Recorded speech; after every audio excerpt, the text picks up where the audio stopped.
মেডিকেলৰ ভিতৰত আছোঁ আমি তিনিটা আছোঁ এইটো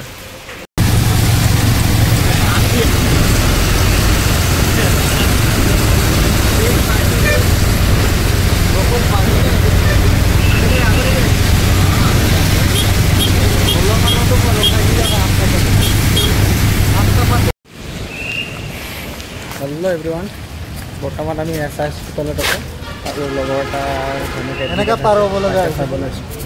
ৰাতি হৈ গ'ল বহুত আৰু বৰষুণ দি আছে গম পাইছেনে ইয়াত অৱস্থা বেয়া আৰু আমাৰ এইকেইটা থাকিব আৰু এইজন থাকিব আৰু আমি বাকীকেইটা গোটেই পৰা যাম এটা ৰুমত আমি এছ হস্পিটেলৰ পৰা এতিয়া ওলাই আছোঁ বৰষুণ দি আছে কিনকিনীয়া বৰষুণ 11-12 বাজিবলৈ হ'লে গৈ আছোঁ আৰু মিহি মিহিকৈ আৰু এতিয়া ৰাতিৰ দৃশ্যটো দেখিছেনে এছ হস্পিটেলৰ ভিতৰৰ এয়াই আৰু চাওক ভিতৰৰ নাজাৰাটো এইটোৱে হয় ভিতৰৰ চাওক কেনেকৈ হৈছে পূৰা বৰষুণ দি আছে কিনকিনীয়া বতৰ পূৰা অৱস্থা বেয়া আমি এইকেইটা আছোঁ আৰু লগত ৰাতি হ'ব এতিয়া লগতে বহি থৈ গুচি গৈছোঁ আৰু এইটো সন্মুখন ইমাৰ্জেঞ্চি ৱাৰ্ড হয় আৰু আমি এতিয়া গৈ আছোঁ আৰু ওলাই আৰু হ'ব আজি ভিডিঅ'টো ইমানতে বাই বাই